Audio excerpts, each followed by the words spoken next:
제가 고향에 와서 보니까 그 밴쿠버의 물맛하고 고향의 물맛이 달라요.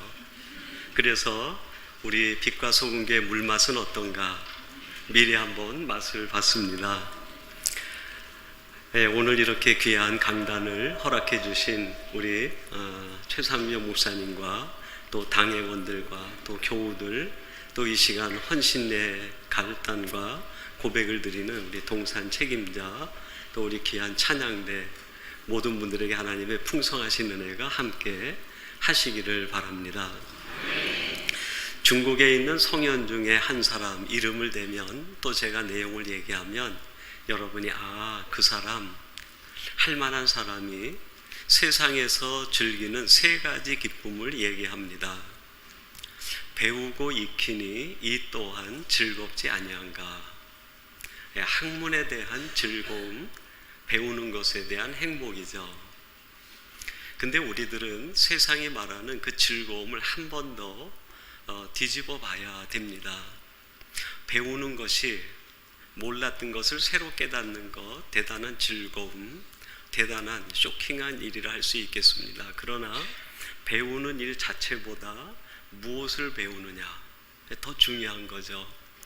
오늘 이 시대가 어려워지는 것은 배움이 모자라서가 아니라 무엇을 배우는가, 배움의 내용이 잘못되었기 때문 아닙니까? 이것을 우리 크리스찬들에게도 적용할 수 있겠어요. 신앙생활 대단히 중요합니다. 그러나 그 신앙의 내용, 신앙한다는 것보다 더 중요한 의미를 띠고 있는 것 아니겠습니까? 그런 의미에서 이 시간 하나님 앞에 헌신하기 위해 나오신 여러분의 그 삶에 대한 내용, 하나님에 대한 갈망, 그것이 여러분을 즐겁게 하고 행복하게 하기를 간절히 바랍니다. 이 중국 성현은 두 번째로 또 그런 얘기를 했어요. 친구가 있어서 멀리서부터 찾아오니까 이 또한 즐겁지 아니한가. 유붕자온 방내하니 역호르하야. 이 얼마나 즐거운 일인가. 여러분, 친구가 있다는 것은 친구가 없는 것보다 말할 필요 없이 행복하고 즐겁고 기쁜 아니니까. 오늘 아마 우리 찬양대가 연습하기 전에 모여서 늘 가까이 교분하던 분들이지만 그 찬양대에서 정겨운 친구들이 만났을 때 그 얼마나 행복했을까. 저 멀리서부터 어림잡아 윤곽이 이 집사님 같고 박 집사님 같고 장로님 같고 권사님 같을 때 손을 높이 흔들어서 권사님 하고 반겨 맞을 때 그 즐거움은 말할 수 없는 즐거움 아니겠습니까? 친구를 얻는다는 것 참 중요합니다. 그러나 친구도 우리 믿는 사람들은 아무나 사귀어서는 안 됩니다. 잘못된 친구를 만나면 그 친구가 나를 죽음으로 이끌어갈 수 있고 멸망으로 이끌어갈 수 있습니다. 친구가 잘해준다고 무조건 영적 친구로 받을 것이 아니라 이 친구가 나를 살리는 사람인가, 아니면 이 친구가 나에게 해를 끼치는 친구인가 분별할 필요가 있습니다. 사람을 판단하라는 것이 아니라 그 속에 예수 그리스도의 성품이 있는가, 그걸 확인하라는 거죠. 반대로 얘기하면 내가 그 누군가에게 좋은 친구도 될 수 있지만 그 친구를 나쁜 길로 인도하는 사람이 될 수도 있어요. 이 갈림길은 내가 지금 어떤 성품을 가지고 있느냐, 세상에서 배운 인격이 아니라 예수 그리스도의 성품이 자리를 잡아야 그 사람이 정말 좋은 친구 아니겠습니까? 우리 동산 책임자가 맡고 있는 마을에, 또 동산에 여러분들은 좋은 목자, 좋은 책임자가 되시고 또 함께 목장에서 섬기시는 모든 분들은 좋은 목원, 좋은 마을이 되기를 주님의 이름으로 축원합니다. 오랜만에 오니까 고향의 물맛이 자꾸 그리워요. 제가 너무 설렜는지 우리 목사님에게 제가 한국에 잠시 방문합니다 그랬더니 대번 목사님 그러면 이 주일에 저녁 설교를 해주세요라고 말씀을 하시더라고요. 여러 교회, 다른 교회가 아니라 특별한 교회였습니다. 왜냐하면 저희 큰아이가 이곳에서 교육부에서 사역을 하다가 이제 청년부 전임으로 자격도 없고 내세울 것도 없고 한참 부족하지만 목사님이 키워서 쓰시겠다는 마음으로 이게 사역을 할 수 있는 교회에 와서 정말 제가 한국에 2년 만에 다시 온 건데 함께 예배를 드릴 수 있다는 것이 참 설렜어요. 그래서 그 설렘 속에서 교회에 와가지고 예배할 생각을 하면서 제가 방심을 했는지 어제 저녁에 감기가 찾아왔어요. 반가운 사람이 와야 되는데, 좋은 친구가 와야 되는데 감기가 온 거예요. 여러분, 우리가 그럴 수 있어요. 그 누군가에게 내가 좋은 친구가 될 수도 있고 그 사람의 몸과 마음을 힘들게 할 수 있는 감기, 바이러스가 될 수 있어요. 내 안에 예수 그리스도의 성품이 없으면 내가 만나는 모든 사람들을 죽이는 바이러스가 될 수 있습니다. 세 번째, 이 중국의 성현은 세상 사람들이 즐기는 즐거움을 군자다움을 지키니 이 또한 즐겁지 아니한가, 그렇게 얘기했어요. 남들이 날 알아주지 않아도 내 자리를 지키고 자기에게 충실한 것, 자기 자신에게 주는 최고의 선물 아니겠습니까? 여러분들은 여러분 스스로에게 선물을 준다고 하면 여러분은 여러분 자신에게 어떤 선물을 주기 원하십니까? 제 속에 있는 이너 차일드는, 제 밖에 있는 아웃사이드의 내 모든 인간의 삶을 가지고 내 이너 차일드가 받고 싶은 선물은 정직이다. 자기 자리를 지키는 자기다움의 사람이다. 그런 생각이 들어요. 그래도 제가 멀리 밴쿠버에 있긴 하지만 그 자리에서 나를 아는 사람들을 위하여 내 자리를 지키는 것이 그분들에게 내가 할 수 있는 최고의 선물이 아니겠는가. 우리 동산 책임을 맡으신 분들, 또 여기 계신 많은 장로님, 권사님, 집사님들, 모든 하나님의 사람들이 자기를 지킨다는 것은 단순히 자기를 지키는 것에 이상의 의미가 있어요. 여러분들이 빛과 소금 교회를 누가 물어보면 무엇을 자랑하겠습니까? 저희 교회는 70 은퇴하신 이후 연세 높으신 분들이 한 60명 정도 되십니다. 근데 그분들은 고정석이 있어요. 매일 그 자리, 비가 오나 눈이 오나 그 자리를 늘 지키세요. 그분의 신앙이나 삶이나 이런 건 다 다르지만 그분이 그 자리를 지키는 그 모습을 보며 성도들이 감동을 받아요. 그리고 누군가에게 삼성교회는 뭐가 자랑입니까? 라고 얘기하면 그분들이 대답하는 말이, 우리 교회는 80이 넘으신 장로님이 있는데 매일 새벽에 눈이 오나 비가 오나 그 자리를 지켜. 이게 우리 교회 자랑이야. 우리 교회 그 권사님이 계시는데 그 주방에서 사역하는 게 얼마나 힘든지 몰라. 근데 늘 그곳에 가면 제일 먼저 그 권사님이 오셔서 바닥 청소하고 음식 만들 준비해 놓고, 이게 우리 교회 자랑이야. 동산 책임자가 아마 우리 동산에 있는 모든 마을 사람들이 얘기할 때 똑같이 하지 않을까 싶어요. 당신네 목장 마을의 자랑이 뭐예요? 그러면 틀림없이 이렇게 대답하지 않을까. 제가 오늘 받은 감동입니다. 우리 빛과 소금교회 어떤 목장과 마을을 맡았던 그 동산의 책임자 되시는 분은 늘 그 자리를 지키는 분이야. 이게 우리 동산의 자랑이고 우리 교회의 자랑이야. 사람 됨을 지키는 것도 중요하지만 내가 있어야 될 그 자리를 지키는 것은 내 생명과 바꿀 만한 가치가 있는 겁니다. 왜 오늘날 종교개혁 이후에 복음을 발견한 우리 개혁교회가 다시 개혁된다고 이야기할까요? 자리를 지키지 못해서 그렇죠. 자기다움을 지키지 못했을 때 우리는 또다시 개혁을 외치는 사람이 되고 있지 않습니까? 우리는 개혁하는 사람이 돼야지 개혁당하는 사람이 되어서는 안 되겠다. 세상 사람들이 세 가지를 기쁨의 기준으로 삼고 살아갑니다. 그렇다고 하면 우리 믿는 크리스찬들은 무엇을 기쁨의 이유로 삼아야 될까? 그게 오늘 여러분과 함께 나누고 싶은 말씀의 핵심 내용입니다. 창세기 24장 48절 말씀 한번 주목해 보세요. 제가 한번 봉독해 드리겠습니다. 나의 주인 아브라함의 하나님 여호와께서 나를 바른 길로 인도하사 나의 주인의 동생의 딸을 그 아들을 위하여 택하게 하셨으므로 내가 머리를 숙여 그에게 경배하고, 마지막 문장인데 찬송하였나이다. 찬송하였나이다. 여기서 말하는 찬송은 조금 의역을 하면 이것이 내 기쁨이었습니다 하는 말이에요. 이게 정말 기쁨의 이유가 될 수 있었을까? 지금 이 사명을 받은 사람은 아브라함 집에 있는 종 엘리에셀이었습니다. 그 엘리에셀이 지금 아브라함과 살고 있는 것은 헤브론이었어요.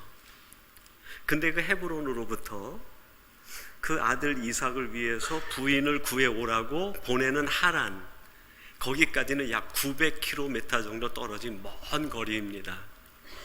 우리 한국의 거리로 환산한다고 하면 부산에서부터 신의주까지의 거의 거리와 맞먹습니다.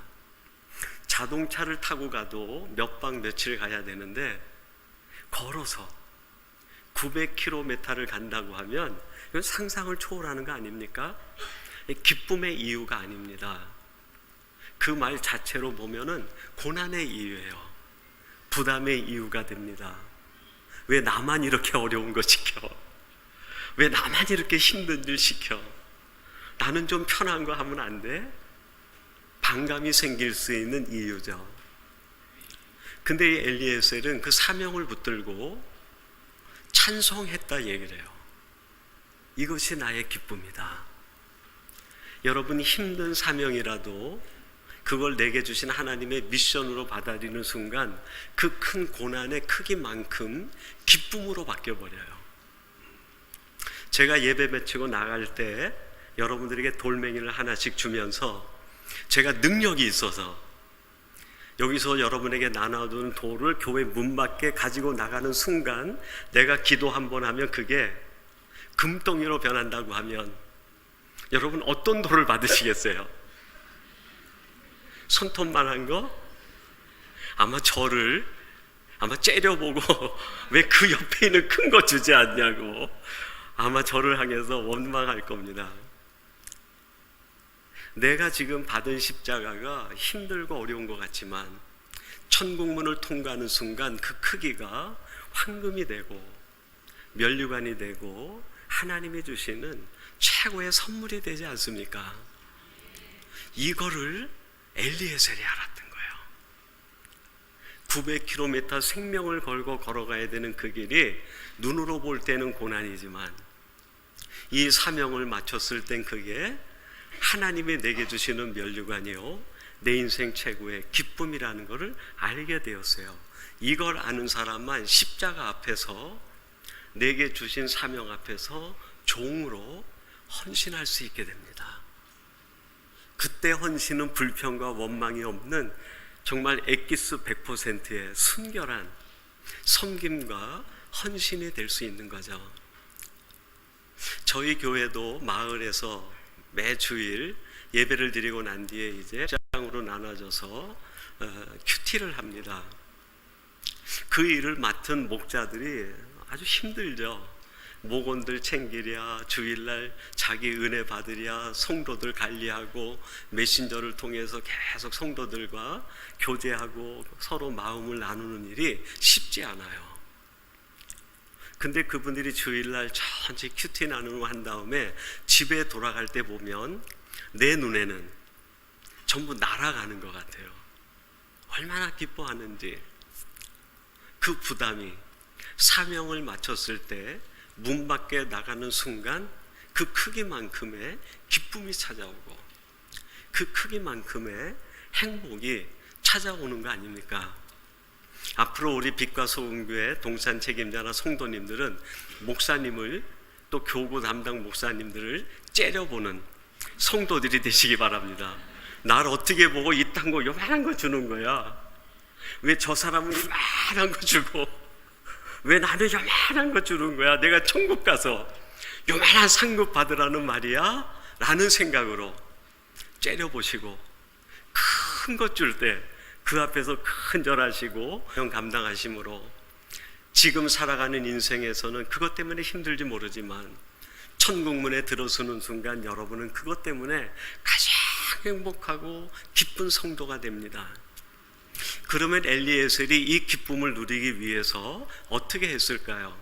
본문을 통해 세 가지를 함께 나눠보려고 합니다. 첫째는 이 기쁨을 얻기 위하여 자기 마음을 텅 비워버렸어요.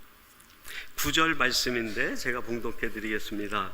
종이 이의 주인 아브라함이 환독뼈 아래 손을 놓고 이 일에 대하여 그에게 맹세하였더라. 여기서 말하는 종은 엘리에셀을 의미합니다. 아브라함이 75세 하란에서 나올 때 그의 조카 롯과 또 한 사람 다메섹 출신인 이 엘리에셀이 함께 나와요. 세 사람이 나와가지고 오랫동안 광야를 지나서 지금 헤브론에 정착하게 되었습니다. 그런데 아브라함 마음속에는 해결되지 않은 한 가지가 있었어요. 그게 뭡니까? 하나님이 주신다고 약속했던 독자 아들이 하나님이 주시는 씨가 생기지 않는 거예요.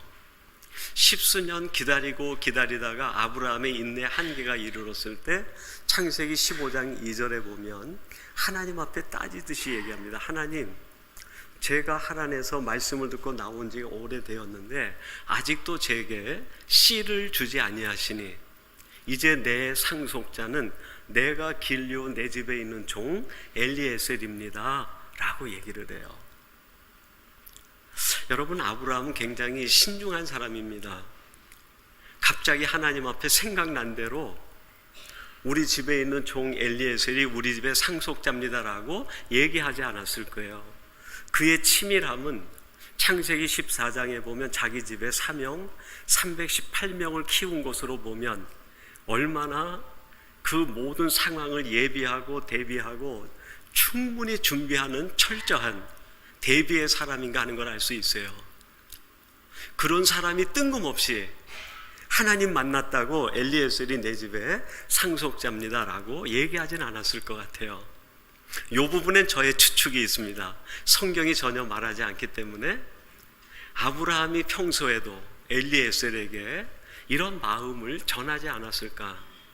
엘리에셀아, 내가 나와 함께 하란에 나와서 모진 고생하는데 내가 자녀가 없으니 내가 죽으면 이 모든 재산 상속은 다 내가 너에게 할게.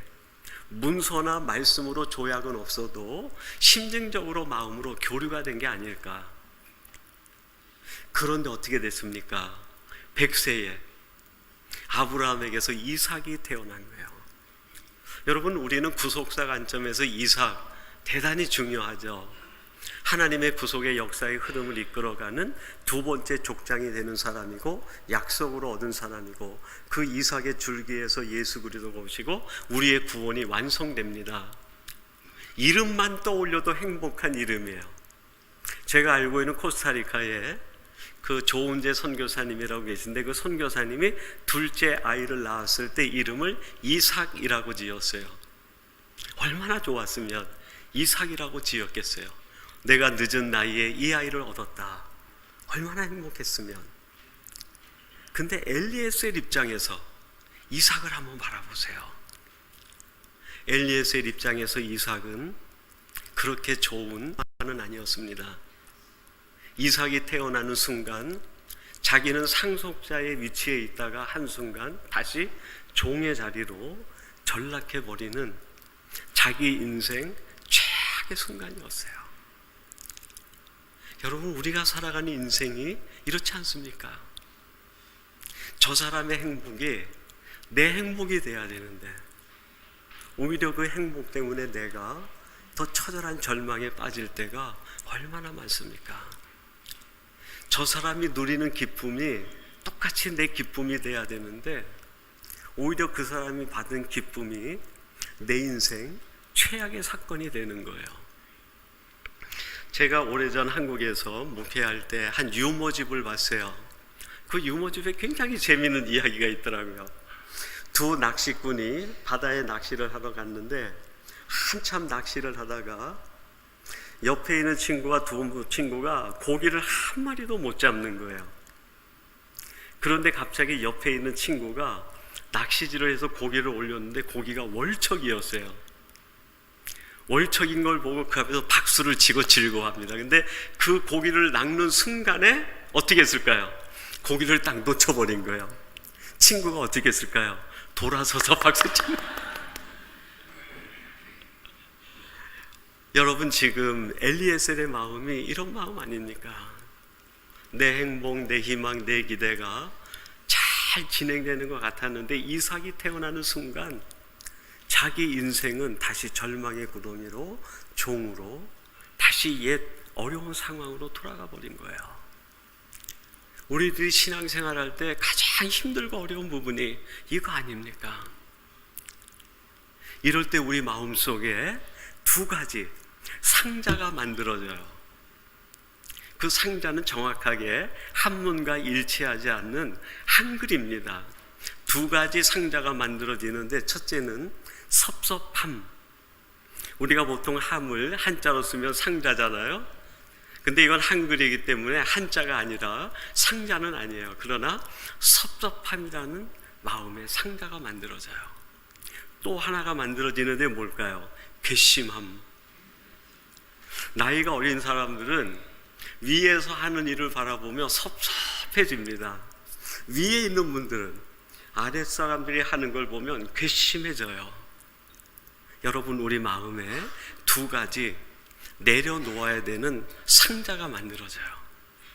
엘리에서도 그것이 있었는데 엘리에서 자기 종의 자리에서 섭섭함도 내려놓고 이삭에 대한 괘씸함을 놓습니다. 그때 진정한 기쁨이 엘리에셀에게 찾아온 거죠. 제가 오래전에 그 사우스 아프리카의 남아공 선교센터를 이제 헌당을 해서 예배를 드리기 위해 다녀러 갔다가 그 케이프타운에서 배로 1시간 정도 들어가면 있는 넬슨 만델라가 수용돼 있었던 27년간 감옥살이했던 로벤 아일랜드를 방문하게 되었습니다. 정말 아무것도 없는 곳이에요. 야, 이곳에서 어떻게 27년을 살았을까 싶을 정도로 정말 힘든 곳이었습니다. 근데 이분이 풀려 나오자마자 최초의 남아공의 흑인 대통령이 되지 않습니까? 흑인 대통령이 됐을 때 그를 따르는 수많은 흑인 젊은이들이 그 케이프타운 해변에 가면 오직 백인만 들어가는 백인 수영장이 있어요. 해변가죠. 근데 거기에 이제 흑인이 들어갈 수 있어서 모든 마을에 있는 흑인들이 거기에 수천 명이 모인 거예요. 그들의 손에는 전부 삽이며 곡괭이며 몽둥이가 다 들려져 있었어요. 만델라가 대통령 취임하면서 케이프타운의 첫 연설을 거기서 합니다. 근데 첫 말이 만델라가 이렇게 합니다. 청년들이여, 여러분 손에 있는 무기를 내려놓으세요. 여러분의 손에 무기가 들려있는 한 이 남아공은 피 흘리는 전쟁터에서 벗어날 수 없습니다. 여러분이 먼저 무기를 내려놓아야 이곳이 사랑의 동산이 되고 행복의 동산이 되지 않겠습니까? 여러분, 일을 맡은 분은 괘씸함, 섭섭함의 마음에 상자가 만들어질 수 있어요. 이거를 마음에 담아두면 안 돼요. 내가 아무리 사람을 잘 감추고 아름답게 미장한다고 해도 사람이 알아요. 이 사람 마음에 잘못된 상자가 있구나, 그걸 알아요. 근데 그걸 내려놓는 순간에 여러분의 동산에 부흥이 일어나고 여러분 마을에 부흥이 일어나고 여러분 가정과 여러분 심령의 부흥과 우리 빛과 소금 교회 자가 일어나게 될 줄로 믿습니다. 두 번째는 어떻게 해야 이 엘리에셀이 종의 기쁨을 누릴 수 있는가? 자신이 주인이라고 하는 의식을 내려놓고 종의 정체성을 가져야 돼요. 주인 노릇을 하면 안 돼요. 섬김에 있어서는 주인 노릇이지만 모든 것을 좌지우지하는 머리가 되려고 하게 되면 그 일로 문제가 생기기 시작합니다. 10절 말씀에 이렇게 말씀합니다. 이에 종이 그 주인의 약대 중 10피를 취하고 떠났는데 그 주인의 모든 좋은 것을 가지고 떠나 메소포타미아로 가서 나홀의 성에 이르러.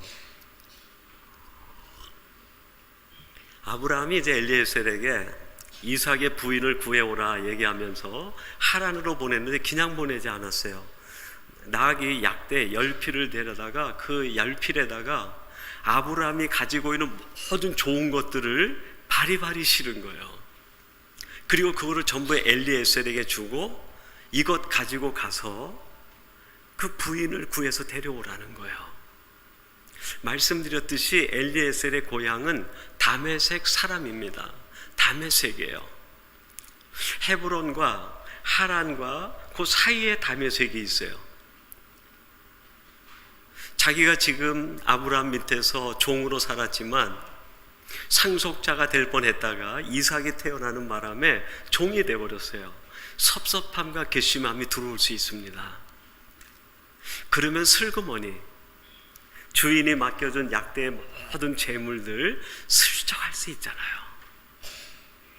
그리고 자기 고향이 나면 다메섹 최초의 금이 환영하는 정말 동네 최고의 소문난 사람이 되지 않겠습니까? 성공한 사람, 출세한 사람, 대단한 사람, 그거 다 들을 수 있는 거 아닙니까?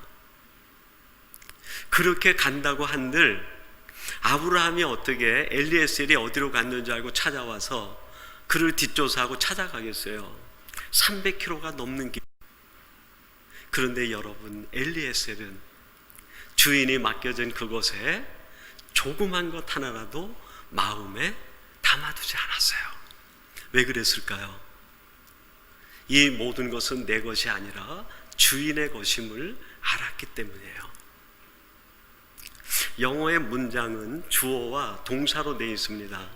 주어와 동사로 되어 있을 때 그거를 우리는 서술문이라고 그래요.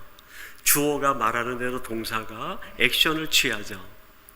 근데 이 주인이 바뀌면 어떻게 될까요? 동사가 앞에 서고 주어가 뒤에 서면 뭐가 될까요? 동사가 주어에게 명령하는 명령형이 돼요. 엘리에셀이 동사의 위치에서 주인인 아브라함보다 자기를 앞세웠다고 하면 자기가 아브라함의 주인 노릇하는 거죠. 여러분, 우리들이 정말 예민하게 나를 살피지 않으면 어느 순간 주어 동사가 바뀌는지 몰라요. 근데 재밌는 게 있어요. 이 주어 동사가 바뀌면 바뀐 동사가 굉장히 행복해지는 것 같아요.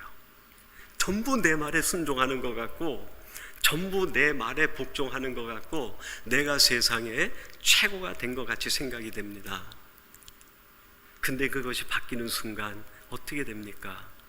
그는 하나님의 진노의 대상이 되고 그는 영원한 죽음, 파멸에 이르는 첩병이 되는 거 아니겠습니까? 저희 교회에 지금 KBS의 축구 해설위원으로 계시는 이용표 집사님이 한 7년 정도 밴쿠버에 있는 FC 화이트캡이라고 하는 프로축구단에서 선수 생활, 코치 생활 하시다가 작년 7월에 한국으로 영구 귀국하셨어요. 그 전에 이제 저희 교회에 계셨는데 마지막 한국으로 가시기 전 7월 달에 전 교인을 대상으로 간증 집회를 했어요. 7년 동안에 그렇게 해주세요 이러는데도 안 하더니 마지막 가기 전에 한 번 전교인 연합 예배를 드리면서 한 번 이제 간증 집회를 했어요. 근데 거기에서 이런 얘기를 하시는데 잊혀지지가 않아요. 축구 선수 중에는 두 종류의 선수가 있다는 거예요. 하나는 아마추어가 있고 프로가 있는데 아마추어 선수는 머리가 반응을 하고 프로 축구 선수는 근육이 반응을 한다. 공에 저걸 어떻게 드리블할까? 저걸 누구에게 패스할까? 그런 생각을 하는 사람은 이게 아마추어라는 거예요. 그런 생각을 하는 순간 상대방에게 다 빼앗겨 버리고 그 팀을 위기로 만드는 거죠. 근데 공이 올 때 공이 오는 순간에 오래 훈련된 반사적인 근육의 반응을 일으켜서 운동하는 선수가 있어요. 이런 선수가 진짜 명선수 아닙니까?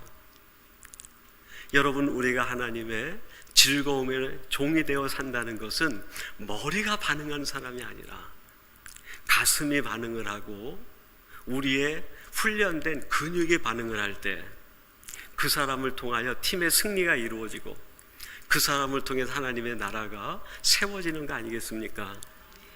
우리 동산 책임자를 맡으신 분들과 오늘 함께 헌신 예배 오신 여러분들이 머리가 반응하는 사람이 아니라 근육이 반응을 하고 가슴이 반응을 하고 아멘 하는 순종이 반응을 하고 믿음이 반응하는 사람이 되셔서 언제나 온전히 하나님만이 내 인생의 주인임을 선포하고 살아가는 진정한 종들이 되시기를 주님의 이름으로 축원합니다. 마지막 세 번째, 이 엘리에셀이 종의 기쁨을 누릴 수 있었던 것은 그를 통해서 구속사가 완성되어 가는 것을 볼 때 그것이 그의 기쁨이 됐어요. 여러분, 세상 사람들은 내 집이 평수가 늘어나는 것이 기쁨이 됩니다. 내가 직장에서 승진하는 것이 기쁨의 이유가 될 수 있어요. 내 자녀들이 좋은 형통의 길로 나가는 건 물론 즐거운 일입니다. 그러나 정말 우리들의 즐거움과 행복의 이유가 되어야 되는 것은 나를 통해 구속사가 완성되어 가는 것을 보는 것, 이게 우리의 최고의 기쁨이 되어야 돼요. 나를 통해서는 구속사 역사가 하나도 이루어지지 않는데 세상 일이 잘 된다고 즐거워하는 것은 저쪽 동네 사람들도 똑같이 즐거워해요. 내 아들이 서울대학교 가도 즐거울 때 교회 안 다니는 사람들이 아들이 대학교 들어가는 것도 똑같이 즐거워합니다. 그들의 즐거움과 나의 즐거움이 내가 신앙인이라고 하면 뭔가 차별돼야 되는 거 아닙니까? 승진될 때 저쪽 동네에 있는 사람도 다 즐거워해요. 근데 우리는 그거보다 더 큰 즐거움이 있어야 되는 거 아닙니까? 그게 바로 나를 통해 구속사가 이루어지는 것을 보는 기쁨이에요. 오늘 본문 중에 4절 제가 봉독해 드리겠습니다. 내 고향 내 족속에게로 가서 내 아들 이삭을 위하여 아들을 택하라. 아브라함이 지금 엘리에셀에게 이삭을 위해 아내를 택해 오라는 거예요. 구속사가 어떻게 흘러갑니까? 아브라함에게서 이삭으로, 이삭에게서 야곱으로. 한 족장이고 이삭도 위대한 족장이지만 이 위대한 두 사람이 위대한 사람이 될 수 있도록 만든 결정적인 헌신자가 있어요. 그게 누굴까요? 엘리에셀이에요. 평생 종으로 살았지만 그를 통해서 아브라함, 이삭으로 넘어가는 하나님의 구속의 역사가 현실이 됩니다. 제가 좋아하는 시 가운데 이런 시가 하나 있습니다. 이 시를 한번 말씀드리고 말씀을 맺도록 하겠습니다. 여러분들이 인터넷에서 이렇게 찾아보셔도 이 시가 나오는데요. 시인은 오정국 씨고 제목이 재미있어요. 엎드려 뻗쳐. 군대 다녀오신 남자분들은 가장 알레르기 반응을 일으키는 제목인지 모르겠어요. 근데 이 제목이 굉장히 신앙적이고 신학적이고 우리들이 새겨들을 만한 그런 내용이 담겨 있어요. 이분이 크리스찬인지는 모르겠어요. 근데 어떻게 이런 시를 썼을까 싶을 정도로 처음에 제가 이 시를 만났을 때 전율이 흐를 정도로 쇼킹했습니다. 내용을 제가 읽어드릴게요. 전문입니다. 한강 철교가 엎드려 뻗쳐를 하고 있다. 노량진에서 용산 쪽으로 비바람의 세월은 옆구리를 뚫고 가도 영동대교가 엎드려 뻗쳐를 하고 있다. 강북에서 강남으로 차량의 바퀴가 등 허리를 밟고 가도 교각 아래의 물도 엎드려 뻗쳐를 하고 있다.